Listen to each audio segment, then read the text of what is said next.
Chers auditeurs et auditrices, vous écoutez bien Cinéphile de notre temps, le podcast qui dresse le portrait de cinéphiles travaillant dans le milieu du cinéma. Avant de commencer, nous voudrions remercier nos Patreons qui nous soutiennent financièrement et nous permettent de faire notre travail en toute indépendance.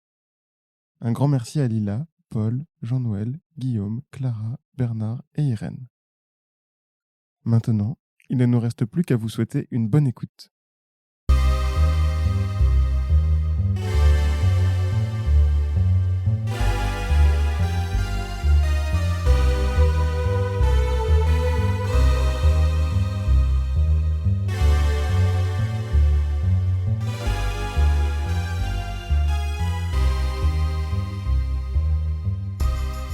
Si les plateformes ont résumé notre rapport au cinéma ces derniers mois, elles constituent la vie de notre invité depuis le début de sa carrière professionnelle. Il a d'abord participé à lancer la plateforme de vidéo à la demande de la chaîne TF1 et travaille aujourd'hui pour la plateforme de cinéma Filmo TV.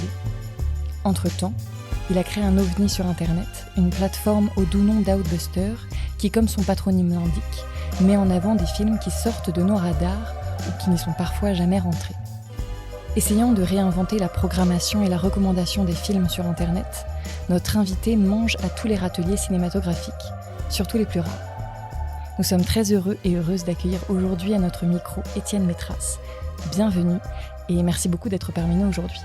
Merci à vous de m'avoir invité. Alors j'ai juste une petite question, est-ce qu'on dit Étienne Métras ou Étienne Métras ? Ça dépend de quel côté de la Loire on se situe. Mais dans le Nord, c'est Métras. Ok, bon bah Métras alors. Alors on va commencer, comme c'est de tradition, par une petite citation. L'algorithme parie que l'avenir ne sera qu'une reproduction du passé. Déjouons cette prophétie sinistre et monotone. Entre 1000 exemples, contre la recommandation, la programmation personnelle, contre l'ordre algorithmique, la cinéphilie comme désordre. Et ça c'était donc Jean-Philippe Tessé dans les Cahiers du cinéma, dans tout un grand dossier lié à la cinéphilie, à la VOD, à Netflix, aux algorithmes, et qui s'intitulait « Dans quel monde entrons-nous ?» Donc, est-ce que ça te fait réagir ? La question de l'algorithme, oui, me fait réagir parce qu'elle est au cœur du principe de recommandation sur n'importe quelle plateforme aujourd'hui. Il y a des algorithmes qui ont été développés que ce soit chez les pure players américains, Netflix, Amazon. Bon, tout le monde connaît celui de Netflix, même s'il reste un peu mystérieux. Hein, c'est comme la recette du Coca-Cola, on ne sait pas exactement comment ça fonctionne. Mais dès les débuts de toutes ces plateformes-là, les questions de la recommandation un peu algorithmique, c'est-à-dire mécanique basée sur à la fois les usages des spectateurs, les affinités entre les contenus, entre les thèmes évoqués et autres, avaient une fâcheuse tendance quand même à orienter les séances, les usages autour des mêmes contenus, et que le principe d'hétérogénéité de l'offre et d'exploration de cette offre ne pouvait se faire que via une recommandation qui allait au-delà de mécanismes purs et simples. C'est-à-dire on doit aussi se baser sur le ressenti, sur l'humain, sur l'expertise, juste sur l'expérience, le sensitif aussi, pour être capable d'amener en tout cas les cinéphiles, les spectateurs à explorer davantage et à ne pas être enfermés dans un usage, quoi. Voilà, c'était la réaction à cette situation, effectivement, un peu... Et cette idée de cinéphilie comme désordre, est-ce que ça te parle aussi ? Parce qu'il y a quand même, on en reparlera, mais beaucoup de films d'émarge aussi sur Outbuster. Ouais, tout à fait. En fait, non, mais Outbuster est parti de ce constat-là, c'est que quand le digital un peu fait exploser toutes les barrières en ce qui concerne tous les biens culturels, c'est-à-dire que tous les biens culturels sont désolidarisés de leur support d'origine, de leur support sur lequel ils étaient conçus. On lit plus des livres uniquement sur du papier, on écoute plus de musique uniquement sur des disques. Aussitôt, il y a un univers énorme qui s'est ouvert du paradigme de la propriété où il fallait posséder les œuvres musicales, littéraires ou filmiques pour les voir, on est passé à juste un accès. Donc on est arrivé à un accès en illimité c'était le principe de ce digital, à l'illimité du choix. Et en fait, l'illimité de ce choix impose encore davantage qu'auparavant qu'on soit guidé dans cette illimité pour soit en fonction de ses affinités, soit en fonction de sa curiosité, et que ça posait vraiment cette question de la prescription. Et Outbuster répondait à ça, c'est-à-dire que je crois que je l'avais évoqué déjà une ou deux fois, mais Et parce que vous n'utilisez pas d'algorithme sur Roadbuster, c'est ça aussi? Non, il n'y a aucun algorithme sur Roadbuster, mais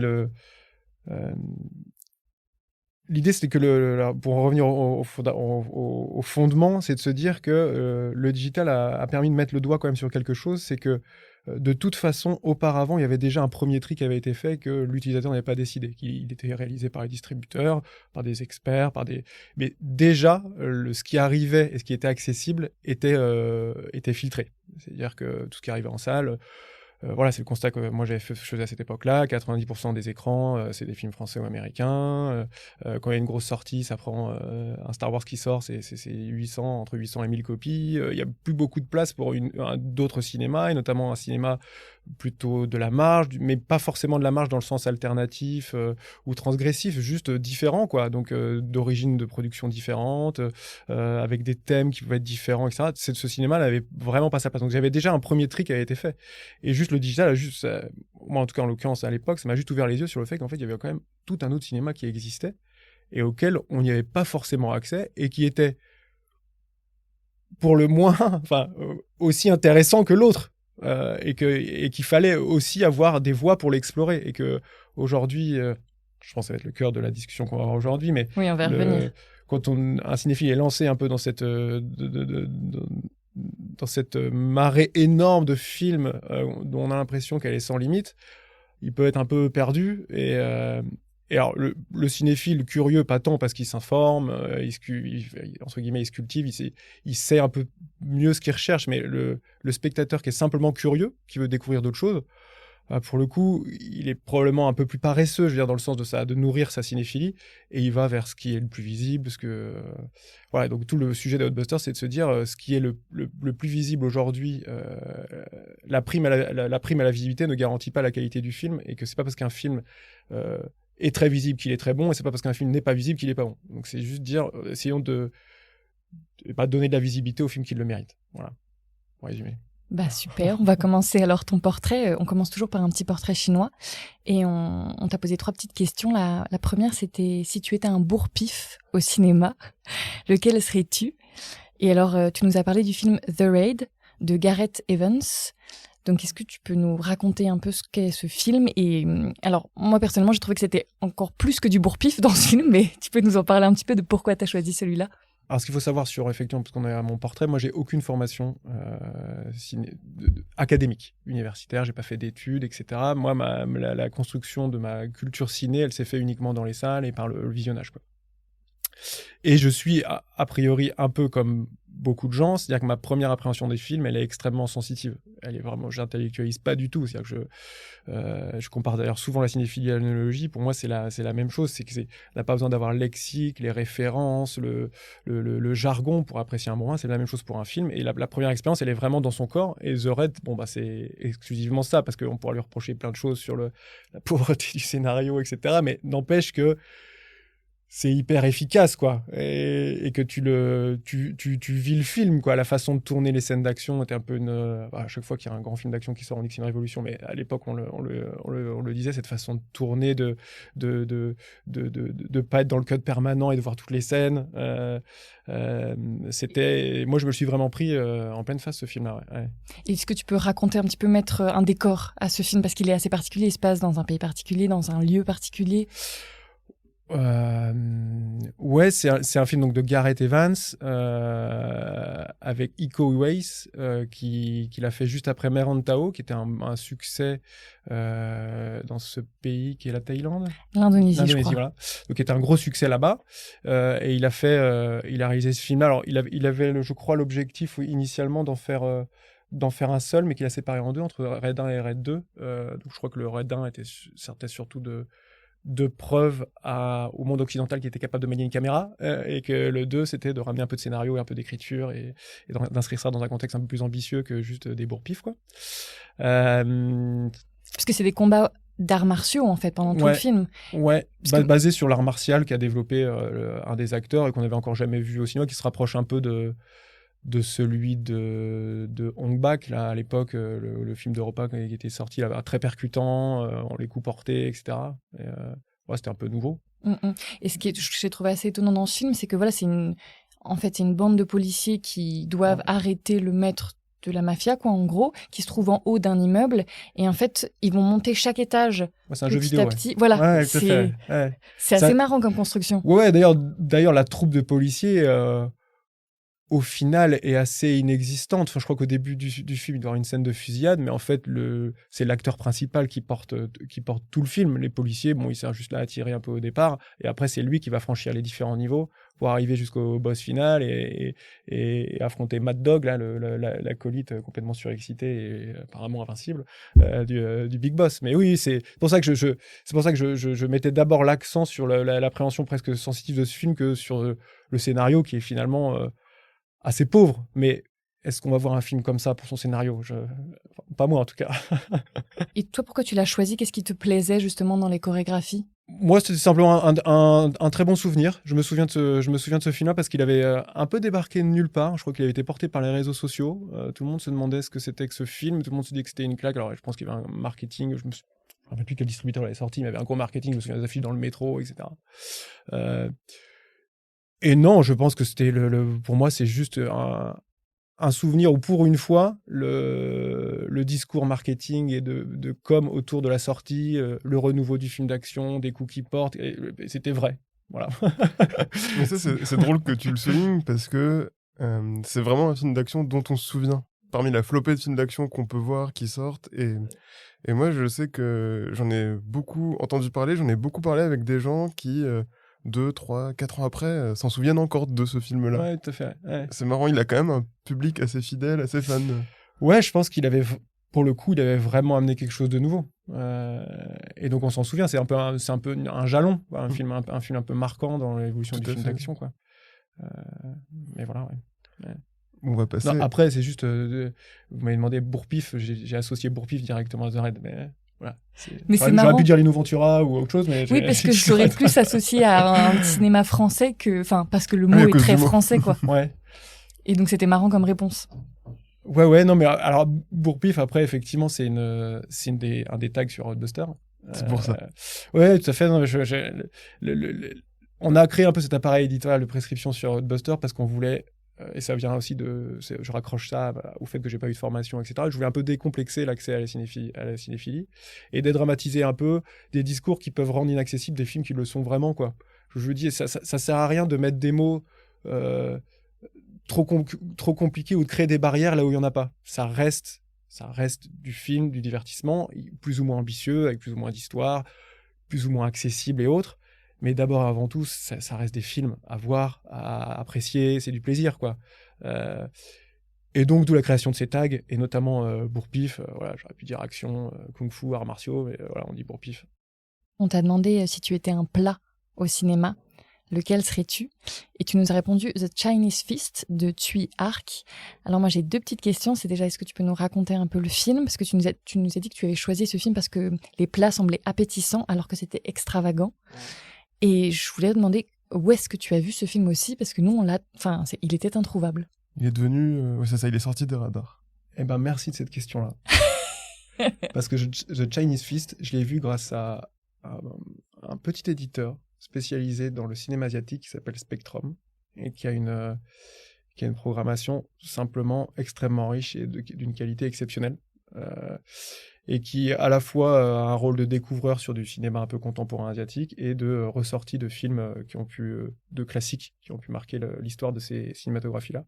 Et donc il y a eu une sortie de Chinese Feast et c'est pour ça que je l'ai vu récemment en Blu-ray. Et donc voilà, et donc ça c'est un film de commande de Tsui Hark qu'il a réalisé en 95, juste après Il était une fois en Chine, et, peut-être The Blade. C'est un peu une pause pour lui alors plus dans la comédie, évidemment. Dans Chinese Feast on est plus dans la comédie, mais c'est alors ce qu'on dit souvent de ce film, c'est qu'il filme la cuisine comme les tournois de kung-fu, quoi. Et effectivement, ce film est un peu à la base, c'est sur des tournois de cuisine, et la dextérité de ceux qui s'y affrontent s'approche de la dextérité des artistes martiaux, quoi. C'est-à-dire qu'ils font virevolter les couteaux, ils sculptent du soja, enfin ça vole de partout, c'est assez impressionnant. Et ils cuisinent effectivement. Alors l'histoire, c'est que un des enfants d'un boss de la mafia, je crois, veut changer de vie, s'intègre dans une batterie de cuisine, dans une, comment on appelle ça, une batterie de cuisine, c'est ça? Ouais. Une équipe de cuisine, ouais, un restaurant, où il fait la connaissance avec la fille du patron, et il y a un petit béguin, love interest, on va dire, entre les deux qui se crée. Et ce restaurant est challengé par un autre dans un tournoi. Je crois que c'est un chef mongol, ouais. Il y a quelque chose comme ça. Exactement, et ce différend va se résoudre via un tournoi qui a lieu à la fin du film, dans lequel ils doivent exécuter donc le festin chinois, qui est à la base d'une multiplicité de plats à préparer, codifiés. Et donc voilà, ils vont s'affronter dans différentes épreuves, je crois qu'il y en a 3 à la fin. Donc ils cuisinent, je crois qu'il y a la cervelle, alors c'est pas du tout vegan, mais je crois qu'il y a la cervelle de singe, il y a une pâte d'ours. Oui, je crois qu'il y a quelque chose comme ça. Et voilà, donc ils cuisinent ce genre de choses, c'est totalement improbable. Et alors, les 3 plats du festin chinois à la fin, là, pas forcément hyper appétissants, mais dans toute la séquence au début du film, on les voit dans leur cuisine à préparer des choses qu'on peut connaître, des plats assez standards, et là ça donne envie. Voilà. Après, il y a toute il y a aussi toute la folie de tueur. Je trouve qu'il y a une scène aussi, moi, qui m'a marqué, c'est une scène de comédie avec un poisson de, je sais pas, de 100 kilos qui se balade dans la salle du restaurant au milieu des convives, et ils le poursuivent tous. Le poisson leur glisse évidemment des mains, ils se retrouvent sous les tables. Scène totalement loufoque, mais voilà, efficace, quoi. Donc, non, voilà, quand vous m'avez demandé le plat, j'ai tout de suite pensé à ça, parce que c'était aussi la récence, hein, je l'avais vu il y a pas très longtemps.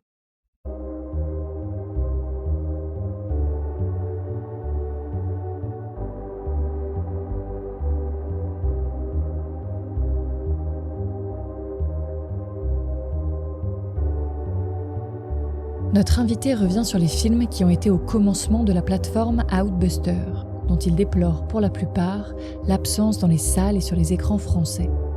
Chemin faisant, il évoque son rapport aux conditions et aux circonstances de visionnage des films entre salles et plateformes.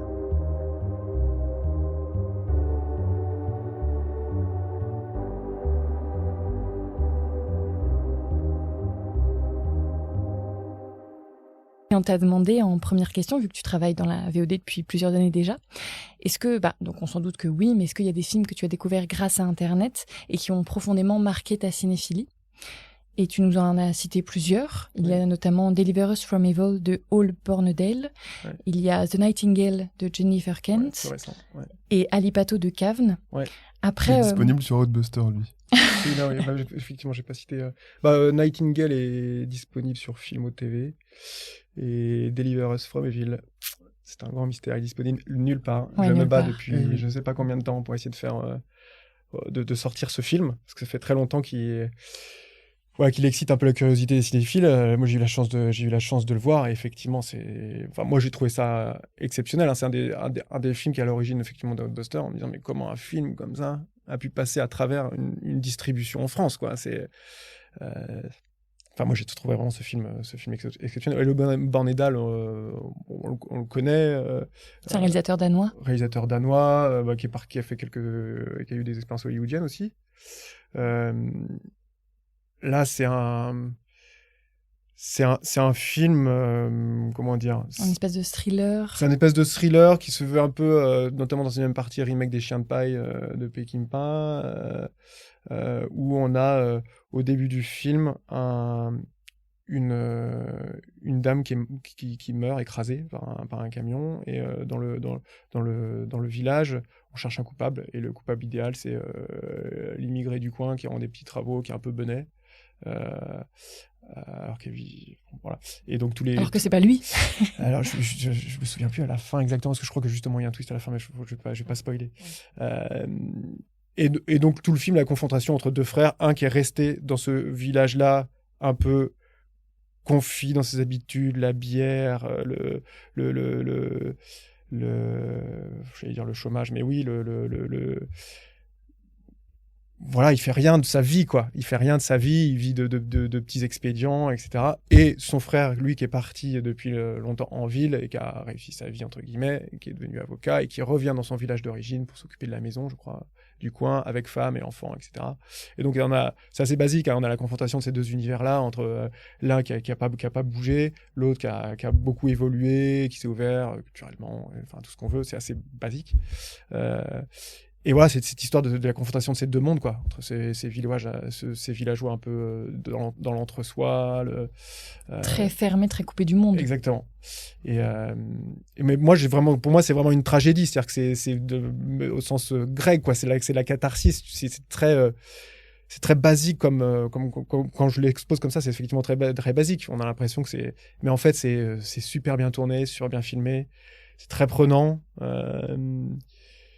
Enfin voilà, je trouve que c'est un très très bon film, quoi. Voilà, qui est un très très bon film qui, encore une fois, n'a toujours pas trouvé de diffusion et de diffuseur en France, malgré mes appels du pied multiples et répétés. On espère que ça arrivera un jour, quand même. Oui, j'ai eu une ou deux fois des contacts qui étaient prometteurs, mais qui sont arrêtés à l'état de promesse. Bon, on s'en appelle alors. Mais je voudrais que tu nous parles aussi de The Nightingale, qui est un film de 2018, moi, il m'a fait beaucoup penser à Promising Young Woman, qui est un film qui est actuellement au cinéma, qui est dans le même genre de rape and revenge movie. Mais un peu subverti quand même, dans les codes. Exactement. J'ai pas vu Promising Young Woman. Donc je ne te spoil pas, mais bref, ça m'a fait penser un peu à ce film-là. Est-ce que tu pourrais nous parler de ce film, parce que donc il est sorti il y a pas très longtemps, et il a été complètement hué au moment de sa sortie au Mostra de Venise, je crois. Il est jamais sorti en France. Nightingale. Enfin, il n'est pas sorti en salle en tout cas. Il n'est pas sorti en salle. Il a une sortie directe en digital, parce qu'il est sur Filmo, celui-là. Alors c'est marrant que tu fasses l'association avec Promising Young Woman et le Rape and Revenge, parce que effectivement sur le papier c'est un Rape and Revenge, mais en fait la réalisatrice l'amène, moi je trouve, largement au-delà de cette thématique de genre ou d'exploitation, en abordant des sujets qui sont beaucoup plus profonds, universels, la confrontation à l'autre, l'inscription aussi dans un contexte historique, parce que c'est effectivement l'histoire des colons anglais et une Irlandaise qui est emprisonnée en Australie avec son mari et leur enfant, et qui est sous la coupe d'un officier anglais plus méchant. C'est compliqué de trouver plus méchant, parce qu'il est vraiment impitoyable. Pervers, et qui effectivement lui fait beaucoup de misère, jusqu'à des choses qui sont totalement choquantes. Je crois d'ailleurs que les scènes se veulent... c'est pas complaisant, mais c'est extrêmement choquant. Moi, je me souviens, je l'ai vu d'ailleurs avec ma femme, et la scène de viol, elle est quand même... elle est quand même trash, et c'est assez terrible, quoi. Mais en revanche, ensuite, le film se déroule et elle part à la poursuite de ces tortionnaires, accompagnée d'un aborigène. Et là, je trouve qu'il y a un autre film qui commence à s'écrire, c'est le rapport qu'elle a avec cet aborigène et les exactions qui sont en train d'être commises par les colons anglais vis-à-vis de ce peuple d'origine, l'Australie. Et je trouve qu'elle arrive totalement à l'amener vers autre chose que juste le rape and revenge pur et dur, où une nana armée, déterminée, va rattraper son agresseur et se venger de tout ce qu'il lui a fait subir. Je trouve que ça va plus loin que ça. Et puis après, il y a les décors, il y a la mise en scène, les acteurs.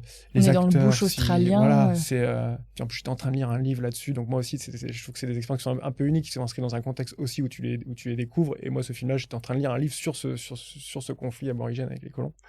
Et moi, j'ai trouvé ça vraiment très bien. Ça a amené quelque chose de nouveau, que ce soit justement dans le contexte, la façon de filmer. Voilà, donc, et puis Jennifer Kent, elle avait fait Mr. Babadook, qui avait quand même gagné quelques prix en festival. Qui était très intéressant aussi. Une belle carrière. Alors, je ne l'ai pas vu, mais j'en ai pas mal entendu parler.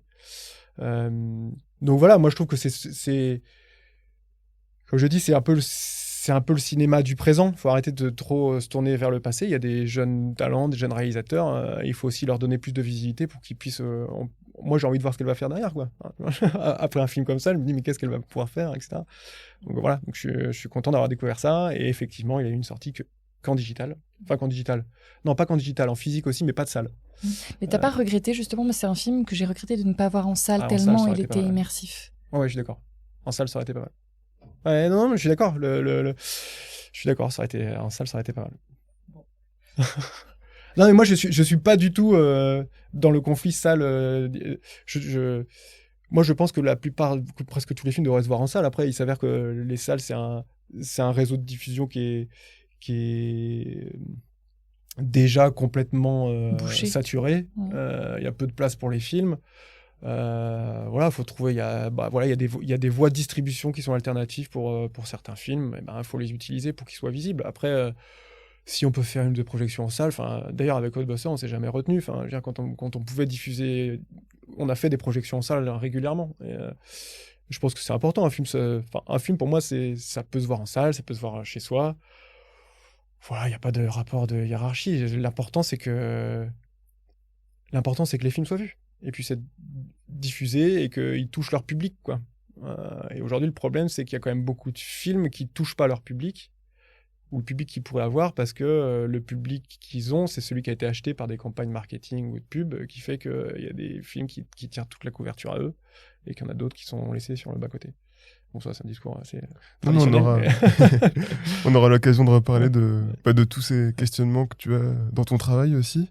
Mais alors, pour continuer dans cette catégorie conditions et circonstances de visionnage, on a encore suivi les tags et les catégories Ouais. de ton site et on t'a demandé ce qui serait pour toi un bon film à voir entre amis.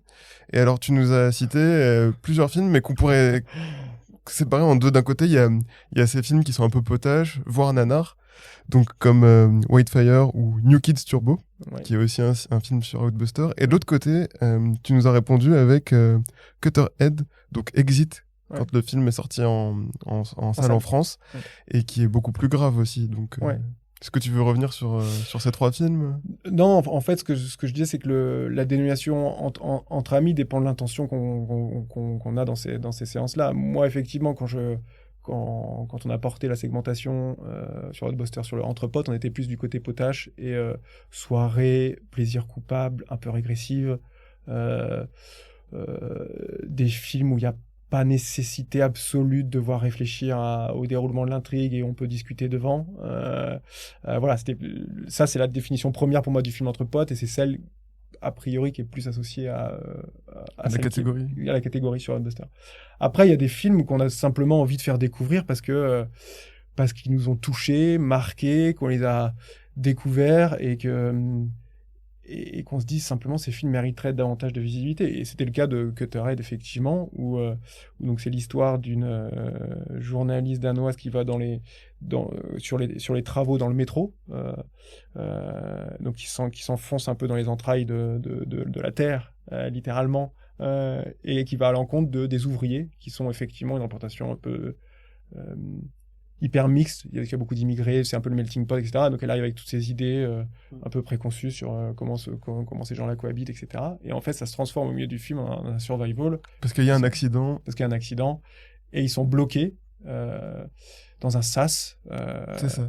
avec un ouvrier éthiopien, je crois, Il me semble que c'est ça, oui. et un autre d'Europe de l'Est, voilà, qui est le contremaître, je crois. Et donc cette journaliste.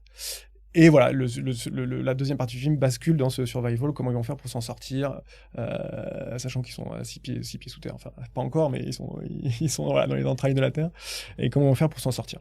Et d'ailleurs, cette deuxième partie est simplement bluffante, parce que la façon dont elle est filmée,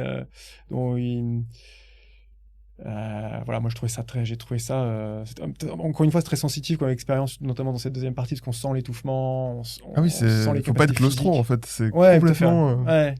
Mais c'est marquant, enfin moi ça m'a C'est marqué très marquant. et j'avais envie de le faire découvrir, donc pour moi tout ça c'est aussi une séance entre potes, dans le sens Et où, comment ça s'est passé justement quand tu l'as fait découvrir à tes amis? C'était comment? Ils l'ont apprécié autant que toi ou... ouais, ils ont alors c'était ma famille.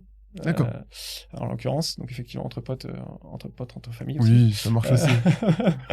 Non, mais ils ont trouvé effectivement. Alors, il faut savoir qu'aussi avec mes proches et ma famille, je suis souvent dans l'obligation de démontrer que sur Hotbuster, c'est ou que c'est pas la visibilité d'un film qui fait sa qualité, qu'il y a des films qui sont peu visibles et peu perçus qui peuvent être appréciés et pas uniquement par un public hyper trié sur le volet, qui a les codes, etc. C'est des films qui sont... Voilà, Cutterhead, pour moi, t'as pas besoin de... C'est tellement sensitif comme expérience que t'as pas besoin forcément d'avoir toutes les références pour apprécier ce film. Non, pas du tout. Mais justement, Ouais. quand tu veux partager un film comme celui-là, est-ce que tu évites de trop le vendre ou le survendre à tes amis, à ta famille. Ouais. T'essaies de leur en dire le moins possible pour pas qu'ils soient déçus ensuite. Comment tu fais dans ces cas-là? Ouais, j'essaye de pas trop en dire. Mmh. D'ailleurs, c'était un des principes. Alors, on a un peu à l'époque, on a un peu changé sur Adbuster, mais c'était un des principes de Adbuster, c'est le retour de la claque, parce que moi, j'étais ce que j'appréciais beaucoup dans les heures que je passais dans les salles de cinéma du temps de ma prime jeunesse. Non, mais c'était le noir et la découverte des films sans vraiment rien savoir sur les films. C'est être enfermé devant la salle, ce petit moment avant que avant que l'écran s'allume, que le film commence, la découverte, quoi. Et le ressenti qu'on a d'un film, il est décuplé par la découverte. Et on apprécie d'autant plus un film dont on savait rien. Et d'ailleurs, on apprécie d'autant moins un film aussi qu'on n'en sait rien. C'est-à-dire que c'est vraiment décuplé. La découverte décuple toutes les sensations, le ressenti qu'on a sur les films. Et je me souviens plus de la question. Je suis parti sur quelque chose. C'est justement comment tu fais pour partager ces films sans que tes proches soient déçus si c'est des films qui te tiennent vraiment à cœur. Ouais, mais tout à fait, j'essaye d'en dire le moins possible, de dire un pitch minimum. Les bandes annonces, j'aime pas trop non plus. Parce que je trouve qu'il y a des bandes annonces qui sont extrêmement narratives et qui racontent tout. Je trouve que c'est dommage. Il y a des films qui doivent être pris sans trop en savoir ou juste après, c'est difficile de savoir c'est quoi le minimum à connaître sur un film, mais effectivement, j'aime pas trop en dire avant. Et ça vient aussi, mais c'est aussi par opposition à cette surenchère dans l'annonce et le teasing des films qui sortent en salle. Parfois, j'avais fait le calcul au moment des Hotbusters sur, je crois que c'était Batman versus Superman, je crois qu'il y avait plus de durée de matériel promotionnel, de teasing qui a été diffusé avant que le film, quoi. Des milliards d'extraits, 3 teasers, 25 bandes annonces. Au bout d'un moment, c'est bon, quoi. Le film, tu l'as déjà vu, ça sert à rien d'aller le voir. Donc voilà, donc sur Adbuster, je préfère, et sur Adbuster, même sur n'importe quel film, je préfère ne pas trop en dire. Je comprends. C'est une bonne façon d'approcher les choses.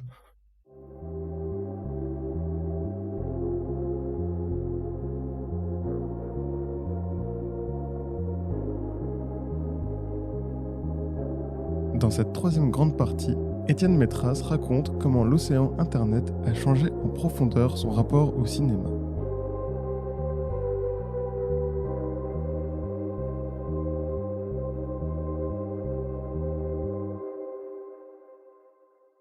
Ça a simplement ouvert mes chakras. Enfin, c'est ce qu'on disait en introduction, c'est que l'accès à cette offre multiple, trop diverse, trop riche. M'a fait entrevoir le fait qu'il y avait un autre cinéma qui existait et qui était aussi riche, plus divers que celui qui avait pignon sur rue et qui était distribué, et que les standards d'écriture, de réalisation dans le monde entier, en Asie, avait rien à envier aux standards américains, quoi. Même s'il y a de plus en plus de rapprochements entre les deux, il y a d'autres types d'écriture, d'autres types de réalisation qui valent le coup aussi, voilà, et que moi c'est uniquement grâce au digital que j'ai découvert ça. Enfin, je veux dire, si je m'étais jamais vraiment mis au digital, j'aurais jamais su qu'il y avait ce cinéma-là qui existait, qui était encore une fois, qui est extrêmement riche. Enfin, je veux dire, quand on regarde notamment le cinéma asiatique qui bénéficie de quelques sorties en salle et de par an, festivals mais moins que sur les deux doigts d'une main, quoi. Je veux dire, alors que c'est plusieurs centaines de films chaque année. Il y a quand même des choses à côté desquelles on passe, c'est sûr. Alors après, on m'oppose souvent le fait que il y a des choses qui culturellement ne passent pas. C'est-à-dire qu'il y a des fossés culturels sur ça. Ben, moi, je trouve pas. Moi, je trouve pas. Le seul sur lequel on pourrait retrouver un peu ce fossé culturel, c'est probablement la comédie. On rigole pas forcément des mêmes choses, on n'a pas les mêmes références, mais même encore, je trouve que ça peut produire un autre effet, justement, ça peut être intéressant. Ouais, ça peut. Alors après, effectivement, loin de moi l'idée de dire que tout doit être vu, tout doit pouvoir accéder à son public. Je pense qu'il y a je mets pas tout sur le même pied d'égalité. Il y a un système il y a une hiérarchie, c'est sûr. Mais toujours est-il qu'il faut pas négliger cette partie, ce cinéma-là, quoi. Et aujourd'hui n'est pas. Donc voilà, le digital m'a ouvert un peu ces portes-là, m'a fait. C'était un peu le gouffre vertigineux aussi, c'est-à-dire que tu te retrouves devant une offre qui est tellement illimitée que tu sais pas comment tu vas réussir à trouver quelque chose de bien, quoi. Enfin, quelque chose qui va t'intéresser. Et tu es à la recherche en fait, d'un système qui te permet d'explorer, de te rassurer, de t'orienter. Alors, tu utilises beaucoup le bouche à oreille. C'était un des principes de Ghostbusters. C'est d'ailleurs ça, c'était de dire on va vous aider à choisir et à faire le tri, quoi. Parce qu'effectivement, sinon, c'est un peu vertigineux. C'est-à-dire que tu te retrouves avec moi, quand je préparais à Ghostbusters à l'époque, ça commence à dater. Ouais, t'as accès à tout. Enfin, de manière plus ou moins légale, d'ailleurs, plutôt pas légale que légale, mais en fait, t'as accès à tout. Euh, dans des qualités souvent pas forcément top, pas forcément déplorables, etc. Mais le fait est que c'est pour ça que je parlais de ce paradigme de la propriété sur lequel on est passé d'un paradigme de l'accès, c'est que maintenant tu as accès à tout. Le seul sujet, c'est qu'est-ce qui vaut le coup. Et c'est pour ça qu'il y a plein de plateformes aujourd'hui qui se montrent sur le principe de la curation, sur le principe de la communauté. Ça va parler de surf, ça va parler de commentaire de la création, ça va parler de voilà, il y a plein de plateformes qui se montrent sur. Et je pense que c'est utile. Enfin, moi, tu vois, après, pour prendre ma casquette entrepreneur, il n'y a pas toujours. Enfin, on gagne pas d'argent avec une plateforme. Donc, voilà. Mais il y a plein de créneaux, mais il n'y a pas forcément des créneaux rentables. Mais voilà, c'est pour ça aussi qu'il y a plein de petites plateformes comme ça qui montrent sur ce principe de la curation. On va vous aider à choisir parce qu'effectivement, aujourd'hui, on vit dans un monde d'hyper choix. Est-ce que toi, tu as trouvé ta manière, justement? Est-ce que tu as trouvé ton chemin, en fait, pour trouver les films qui te plaisent? Ouais, moi, j'utilise beaucoup le bouche à oreille. Le bouche à oreille qui peut se factualiser, notamment via des réseaux sociaux comme Sens Critique. Parce qu'il y a des avis qui s'expriment, il y a des notes qui sont données, et puis il y a souvent des avis qui sont un peu argumentés. C'est-à-dire que c'est pas juste une note ou une appréciation à un pouce. Il y a des arguments, quoi, qui sont développés, et je trouve ça intéressant. Donc, il faut explorer les réseaux sociaux. Je trouve que un des premiers critères, d'ailleurs, de sélection, c'est pour moi, ça a toujours été les réseaux sociaux. À la fois les réseaux généralistes, on va dire, et spécialisés à la Sens Critique et IMDb pour avoir un accès un peu à ce qui se passe dans le monde. Et puis après, il y a toute une vie de cinéma dans les festivals. Voilà. Dans les festivals, je crois qu'il y a plus de 300 festivals dédiés au long métrage en France. Il y a beaucoup des programmations de festivals qu'on retrouve jamais nulle part ailleurs qu'en festival, que dans les festivals où ils ont été projetés. Même des prix du public, hein, je veux dire, même des films primés, etc., on les retrouve pas forcément derrière sur les réseaux traditionnels de diffusion. Donc le bouche à oreille, les festivals, d'ailleurs les festivals servent le bouche à oreille. Le succès aussi sur les territoires d'origine. Je trouve que je sais pas si on va en parler plus tard, mais le Fao Resté Caboclo, là, le Brazilian Western, c'était un succès immense au Brésil. Voilà, c'est aussi des signaux, tu vois. S'il y a plus de 4 millions de personnes qui sont allées voir ce film-là, qui l'ont apprécié, c'est qu'il y a peut-être quelque chose à faire avec ce film-là, il y a peut-être quelque chose qu'on peut apprécier aussi, tu vois. Donc voilà, il y a plein. Effectivement, c'est tout un faisceau de facteurs. Et il n'y en a pas un seul qui détermine. Et c'est pour ça, effectivement, j'en reviens à ça. C'est pour ça qu'un principe de curation, que ce soit sur Filmo, Adbuster, d'autres plateformes, est hyper important. C'est-à-dire qu'on n'a pas tous le temps de faire ce travail-là. On n'a pas tous le temps de passer Enfin, on n'a pas tous le temps d'aller sur les réseaux sociaux, de regarder les critiques, de lire, d'aller en festival, de voir tous les films. Et l'envie. Et l'envie. Alors qu'en fait, on est tous prêts à. J'ai jamais autant de rencontrer de gens aussi curieux de cinéma que quand j'ai monté Ghostbusters. À chaque fois que je parlais d'Ghostbusters, donc il y a quelques temps, tous ceux que je voyais étaient curieux. Tout le monde était cinéphile. Mais vraiment, tout le monde était cinéphile. Ah non, c'est top, moi aussi j'aimerais bien voir ça, etc. Ouais, effectivement, ce serait bien de voir autre chose. On en a marre des super-héros, on en a marre de Franck Dubosc. Je vais dire comme ça. on a envie de voir autre chose. Mais même ma mère, je me souviens à l'époque, dit ah ouais, moi j'aimerais bien voir autre chose, etc. Tout le monde. Alors que ma mère n'est pas cinéphile. C'est juste pour la précision. Mais parce que les gens, ils n'ont pas le temps de nourrir cette cinéphilie, et ils ont besoin qu'on les entende, et c'est tout à fait normal. Enfin, on n'est pas un métier, oui. C'est un métier, voilà, exactement.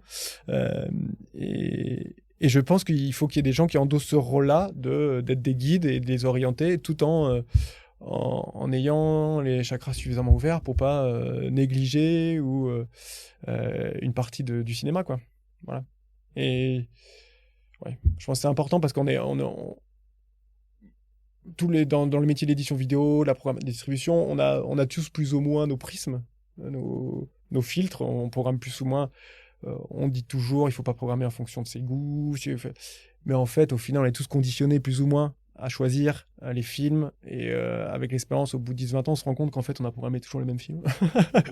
et je pense qu'il faut absolument éviter ce travers-là. Et que pour nourrir sa curiosité, il faut voir d'autres choses, il faut se nourrir des rencontres, aller en festival, rencontrer et voilà.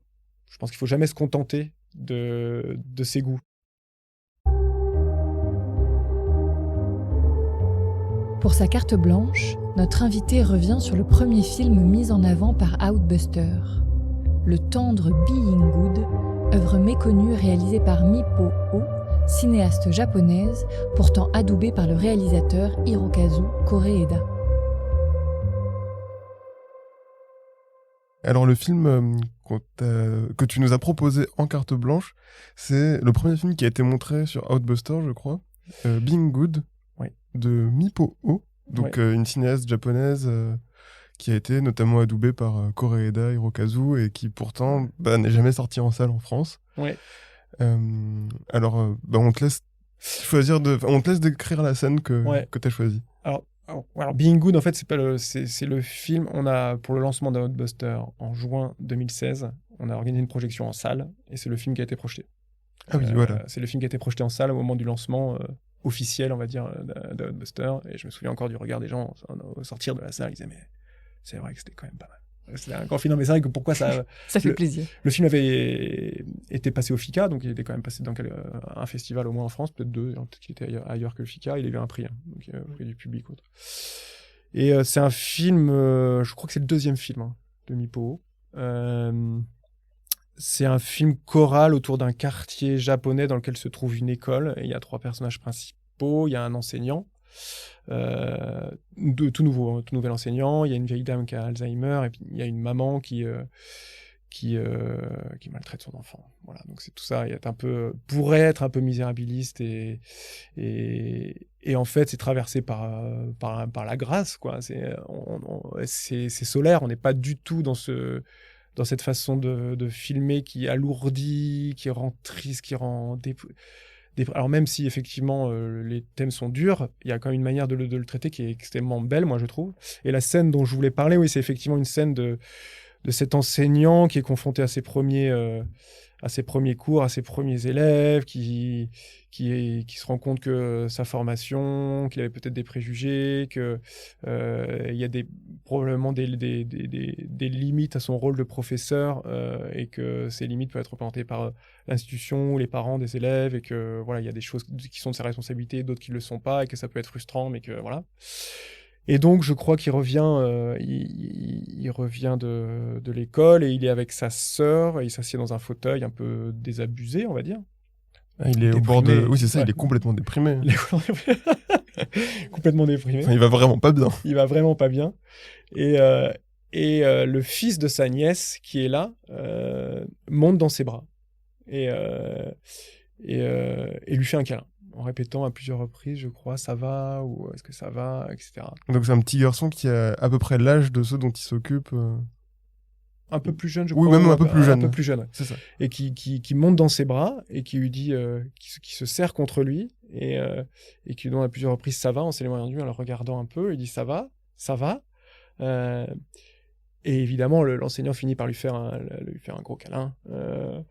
Et c'est très touchant. Alors, c'est facile, mais c'est extrêmement touchant. Et c'est pas si facile que ça, en fait. Je reviens sur ce que je disais, parce que l'enfant n'est pas du tout... l'enfant, c'est une démarche qu'il a, mais naturelle, mais sans... comment dire ? Je sais pas comment l'exprimer. C'est très...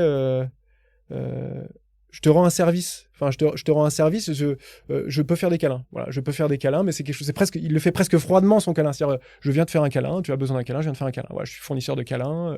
Et il lui fait un câlin. Et une fois qu'il l'a fait, il passe à autre chose. Enfin, voilà, il a. Ok, c'est bon maintenant, ça va. Ok, je vais prendre mon bain avec mon grand-père, parce qu'il y a le grand-père qui passe derrière et qui dit c'est l'un de son bain. Il n'y a pas de gravité en fait dans son acte. Exactement, ça paraît. Et d'ailleurs, c'est ce que dit la nièce. la nièce, La pardon. sœur. La sœur qui est derrière et qui lui dit si on pouvait résoudre tous les problèmes de la vie avec les câlins d'un enfant. Je me souviens, je dois pervertir un peu le dialogue qu'il y a, mais c'est l'esprit, c'est ça. Les choses seraient beaucoup plus simples, quoi. Tu vois, si ça pouvait, dans la vie, si on pouvait réduire amenuire la complexité de la vie avec le câlin d'un enfant, ça. Mais d'ailleurs, Ça suffirait, quoi. c'est ça. Et c'est assez drôle de voir comment lui reçoit ce câlin, justement. Enfin, Ouais, je trouve qu'il est un peu étonné au départ. mais il est étonné, puis en fait, il a un effet sur ce professeur assez décuplé, enfin, complètement. Il se le prend de façon beaucoup plus importante que le petit enfant ne le lui donne, en fait. Ouais, c'est assez effectivement, marrant, tu mets ce les mots sur déséquilibre. ce que j'essaie d'exprimer, c'est que lui, il le fait presque froidement, l'enfant, versus la réception qu'a l'enseignant du câlin. C'est une scène qui est assez marquante, qui est assez touchante. Le film en lui-même l'est, de toute façon, parce que dès qu'on touche à la famille, à des thèmes un peu universels, en plus il y a le thème de la maltraitance dans le film, ça touche forcément. Enfin, c'est quelque chose que personne peut dénier, que ça lui parle et que ça soit touchant. Donc voilà, c'est dans ce sens-là où c'est peut-être un peu facile, mais je trouve que c'est un très beau film. Voilà. Et puis c'est un point pivot aussi dans le film, dans le sens où à partir de ce moment-là où ils se font un câlin, le câlin va devenir une espèce de pas de running gag, mais en fait il va revenir à plusieurs moments dans la classe du professeur où il va demander à ses élèves de faire des câlins, puis après la mère qui maltraite son enfant va lui faire un câlin et lui dire moi aussi j'ai été une enfant battue, je te comprends. Enfin il va y avoir, ça va être un peu la clé qui va débloquer toutes les portes. C'est assez marrant de voir que c'est vraiment le moment pivot du film. C'est assez rare de voir que vous avez regardé les films que j'ai mentionnés.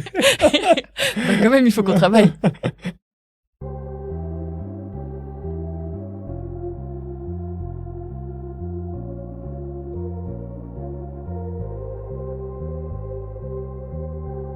Dans cette partie consacrée à la transmission, Étienne Métras nous en dit davantage sur sa conception de la VOD et de la prescription au milieu des torrents de films disponibles sur Internet.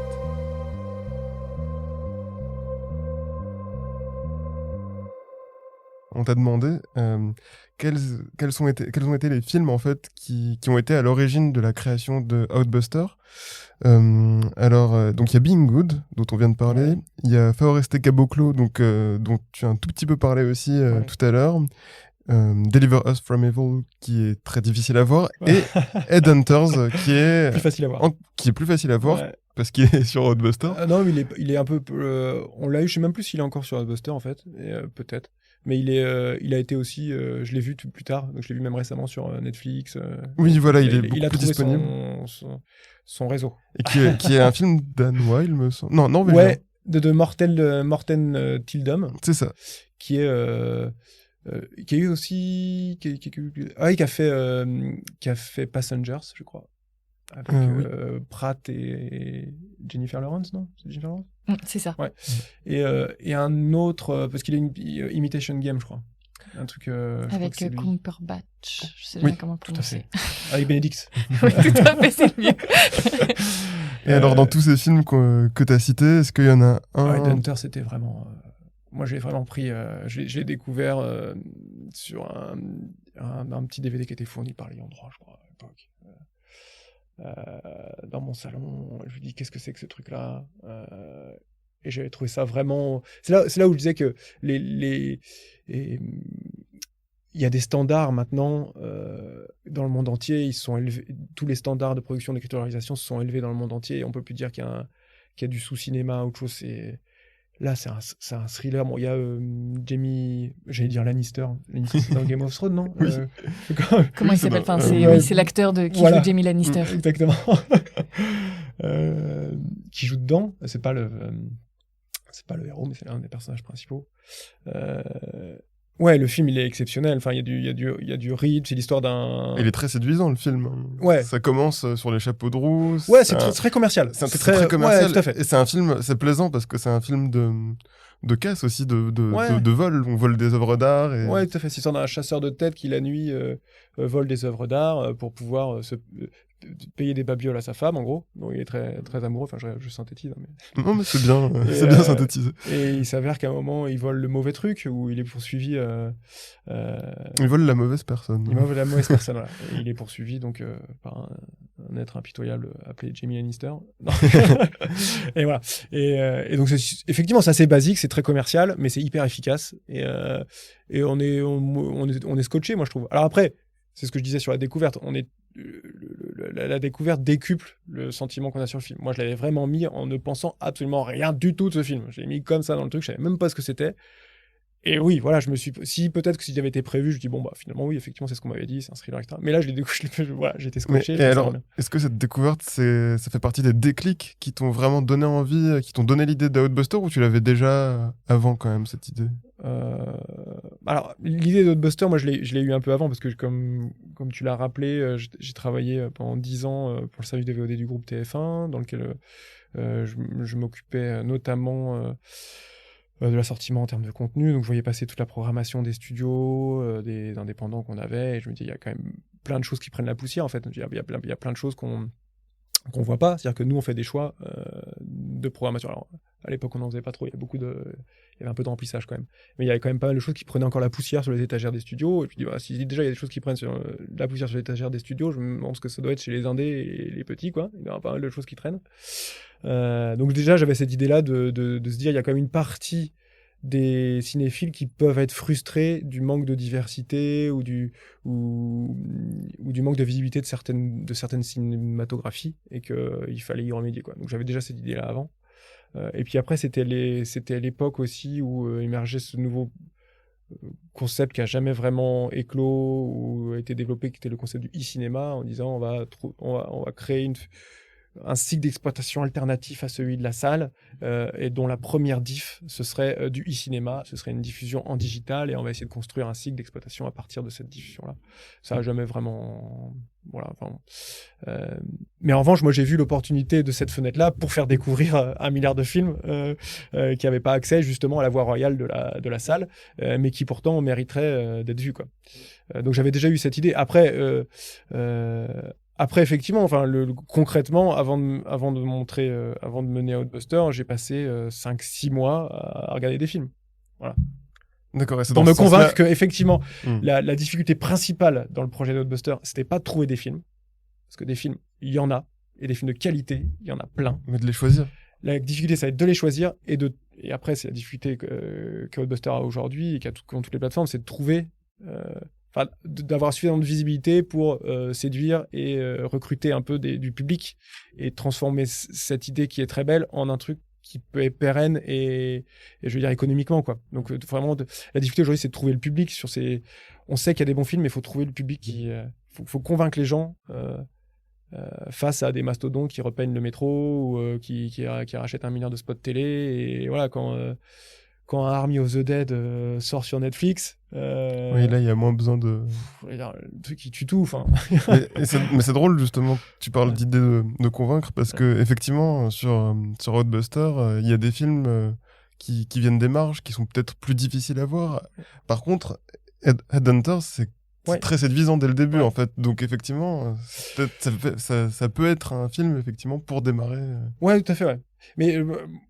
moi, j'ai toujours tenu à ce qui est sur Outbuster, cette même hétérogénéité qu'on peut retrouver en salle. En salle, on a aussi bien de la programmation auteur, mainstream, mais peu auteur, accessible, quoi, jusqu'à des choses mainstream, blockbuster. Enfin, on a cette diversité-là en salle. Donc, je pense qu'il faut aussi qu'elle ait lieu. D'ailleurs, le Outbuster, c'était vraiment un circuit alternatif à la salle. Donc, il fallait qu'il y ait cette même diversité entre des choses un peu de niche confidentielle, difficile d'accès, des choses qui sont beaucoup plus accessibles, référencées et autres. Et effectivement, c'est une manière d'entrer dans ce cinéma-là, c'est de partir de références qu'on connaît ou de choses qui sont plus ou moins accessibles pour aller vers des choses qui le sont moins. Même si, encore une fois, je le répète, pour moi, rien n'est pas accessible. Tout à fait. Voilà, c'est... Et il y a souvent ce qui rend inaccessible les œuvres, c'est le discours qu'on porte sur eux. C'est l'appareil éditorial qu'il y a autour des films qui le rendent inaccessible. Alors qu'en fait, il faut passer outre ça et juste faire l'expérience de la découverte de ces films-là pour se dire non, mais en fait, je peux mettre mes propres mots sur ces films-là et j'ai pas besoin qu'on me le présente et qu'on me dise qu'il faut qu'il faille, je sais pas comment on conjugue, mais voilà, il fallait que je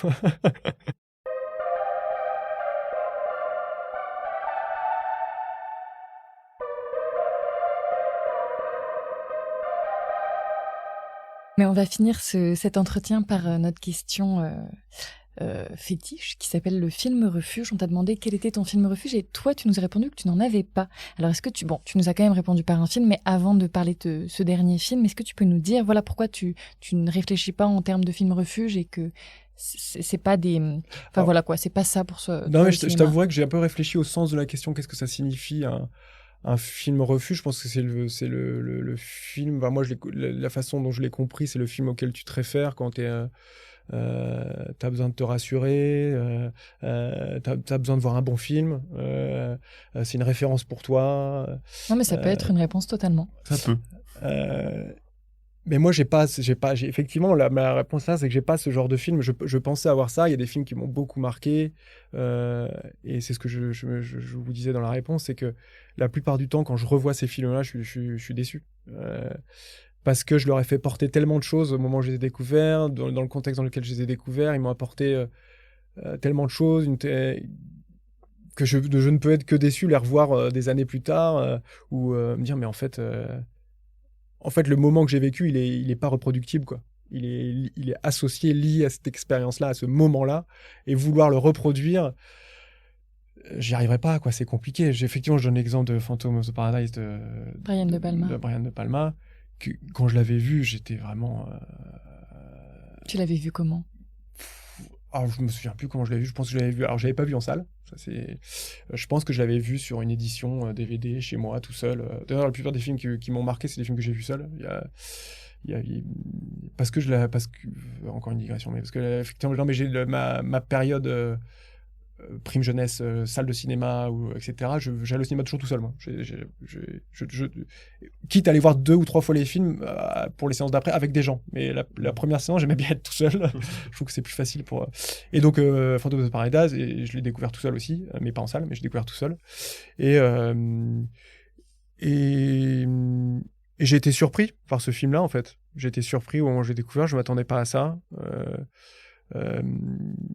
Il y avait très peu de choses que j'associais au film. Je me souviens plus à quelle époque j'ai découvert ce film. Je crois que j'ai découvert assez tardivement. Je pense que je devais avoir 24-25 ans peut-être. Ça nous mène déjà loin. Mais voilà, je l'ai découvert tardivement. Le film existait déjà depuis pas mal de temps. Le film était déjà un classique. Il était déjà culte pour certains. Et j'ai passé ce pas-là. Je me dis, je vais le mettre. D'habitude, j'ai toujours un peu je suis un peu réfractaire à découvrir des films qui portent tellement de choses pour beaucoup. Je trouve que c'est des barrières. Il y a des films comme ça que j'ai jamais vus, et parce que ils sont trop lourds, quoi. Ils sont porteurs de tellement de choses que ils sont tellement chargés que c'est compliqué. 2001 Odyssée de l'espace, je le j'ai jamais vu. Mais j'ai tellement énorme, oui. Je peux pas regarder ça. Voilà. Et Phantom of the Paradise, j'avais pas trop ça. Il véhiculait quand même tout le côté un peu culte.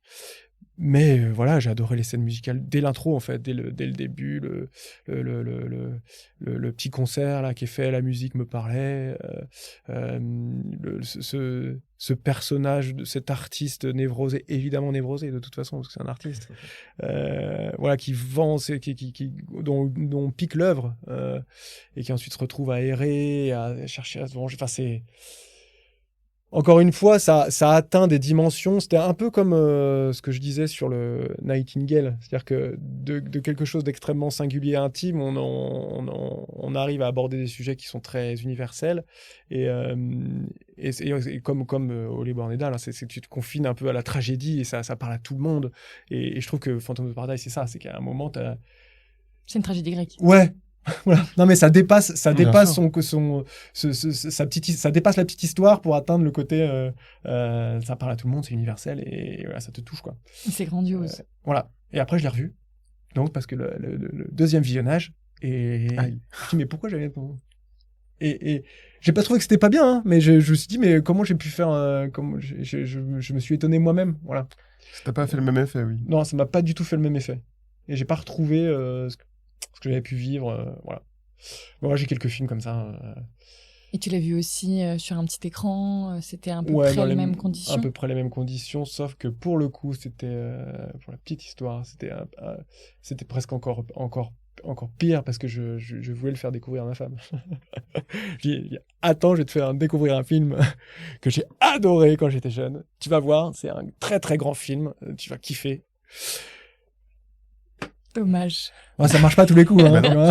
Après, peut-être que... Est-ce que t'es encore attaché au souvenir de la découverte du film? Enfin, ce premier visionnage Ah bah c'est un film qui restera de toute façon attaché, pour lequel À ce j'aurai moment-là. de toute façon une affection particulière et que je renierai jamais. C'est juste que c'est pas un film refuge, quoi, et que c'est justement parce que votre question m'a justement interrogé sur ma propre façon d'envisager certains films. Est-ce que j'ai effectivement ce type de film-là et non, et à une époque, j'ai failli répondre ne le dis à personne, le film de Young parce que j'avais adoré ce film-là.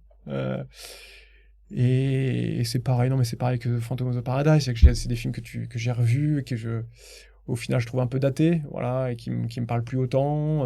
Après, on change, hein, enfin, c'est normal, tu vois, donc on évolue, mais voilà, moi, il n'y a pas d'œuvre intemporelle pour moi. Voilà. Ça évolue. Voilà, et que c'est tout cool. Ouais, et puis c'est un peu lié à ce que je disais au départ. C'est pour moi le film, c'est d'abord une expérience presque sensitive, et que l'expérience elle est forcément conditionnée par le contexte dans lequel tu le découvres, et que tu pourras jamais reproduire le contexte dans lequel tu as découvert les œuvres, quoi. Voilà, donc c'est peut-être pour ça, je sais pas. J'aime même pas trop mettre des analyses derrière, parce que je trouve que c'est pour ça que je dis que moi le cinéma c'est d'abord du ressenti. Dès qu'on commence à intellectualiser, on amoindrit l'impact, quoi. C'est comme le sentiment, quoi. Dès que tu commences à expliquer les sentiments, ben tu les as plus, quoi. Non, mais sur ces bons mots, on va terminer cet entretien, et merci beaucoup, Étienne. Merci à vous. D'avoir répondu à nos questions parfois un peu tordues. Vraiment merci. Et puis on en profite pour remercier Élodie Imbeau qui nous permet d'enregistrer à la Cinémathèque, et comme toujours Gabriel Régnier qui nous fait la belle musique de notre podcast. À la prochaine.